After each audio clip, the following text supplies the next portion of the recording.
मैं पहुंच चुका हूं। ये सुजाता टेम्पल जो बकरोर बोध गया में है। आइए हम लोग उस जगह में आते हैं जहां सुजाता जी ने भगवान बुद्ध को खीर खिलाई थी। उस जगह हम लोग आ चुके हैं। चलिए देखते हैं आगे कुछ करने क्या। अब मेरा मुख्य घाट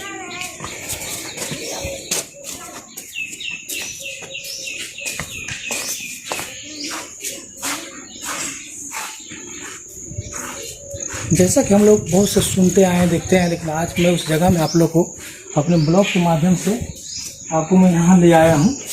और आप लोग देखिए, ये सुजाता जी हैं जो भगवान गौतम बुद्ध जी ने यहाँ पर अपने ध्यान मग्न करके ज्ञान प्राप्त किए थे।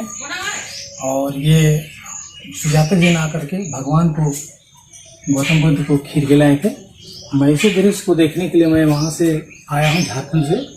और मैं अपने आप लोगों को दिखाऊंगा। इसी वही पेड़ है जो भी साक्षात है, बरगद के पेड़। इसी जगह में भगवान बैठ कर के ज्ञान प्राप्त किए थे।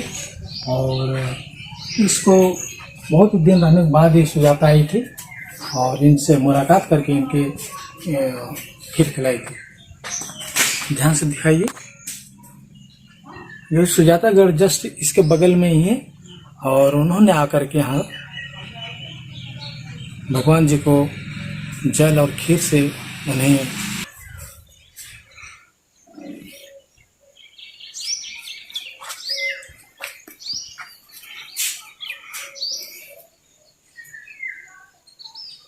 और इसी जगह था, इसी स्थान था, यही स्थान में उन्होंने बैठ कर के शिक्षा भी ग्रहण किए थे। जो इनकी शिक्षा दीक्षा जो अभी भारत के हर क्षेत्र में, विश्व के हर कोने में भगवान गौतम बुद्ध को जाने जाते हैं। और इनकी ज्ञान और मार्ग दिशा में लोग यहाँ आते हैं। और इस वट वृक्ष में आकर के लोग अभी भी शिक्षा लेते हैं कि ये कौन सा पवित्र स्थान है जो इस पवित्र स्थान में आकर के भगवान जी ने ज्ञान प्राप्त किए थे। इसी चीज़ को लोग देखने के लिए आते हैं। और हम लोग भी आए हैं भगवान की स्थान में, जिनका चरण यहाँ पर पड़ा हुआ था। और यहाँ पर बैठ करके ज्ञान हासिल किया। ये देखिए उधर वाली सुजाता है। जी जी, थोड़ा बताइए। और सुजाता की दासी है, ये हाथ जोड़े हुए है। और इनका शरीर एकदम इस तरह से कमजोर हो गए थे, अस्थि पंजर हो गए थे। ढोंगेश्वरी पहाड़ी पर तपस्या किया था जी।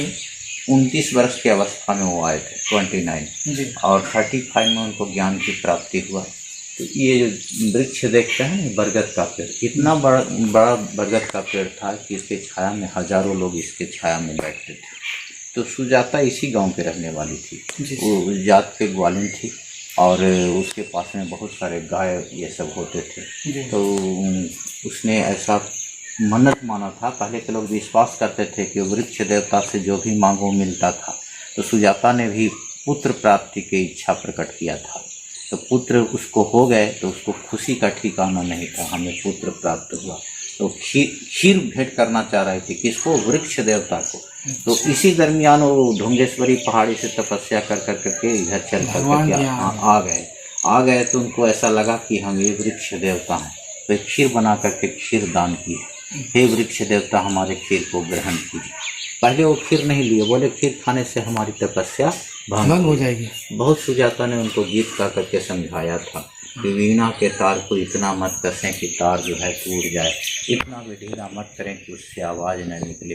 कहने का मतलब न ज़्यादा कठिन तपस्या कीजिए, न ज़्यादा शरीर को आराम दीजिए, मध्यम मार्ग। उनको ऐसा पाठ मिला कि यहाँ पर हमको कठोर तपस्या छोड़ के मध्यम मार्ग अपनाना चाहिए। उससे दिए हुए खीर का भोजन ग्रहण किए, शरीर में ताकत आई। 5 साधु लोग उनके साथ में थे, भिक्षु लोग थे। अच्छा। तो गुस्सा में हो गए कि आपने तो ढोंगी आप हैं, आप अच्छे बनते नहीं, ऐसा कह कर के वो छोड़ के चले गए। फिर उसके बाद कल आए थे और यहाँ ज्ञान लेने के बाद फिर बोध गए वहाँ जा कर के गौतम बुद्ध कल आए। यहाँ के स्थानीय लोगों के द्वारा जानकारी हुई। और मैं आज का ब्लॉग यहीं पर समाप्त करता हूँ और फिर मैं दूसरे दिशा में जाता हूँ। मेरे इस चैनल को ज़रूर सब्सक्राइब करें, लाइक करें और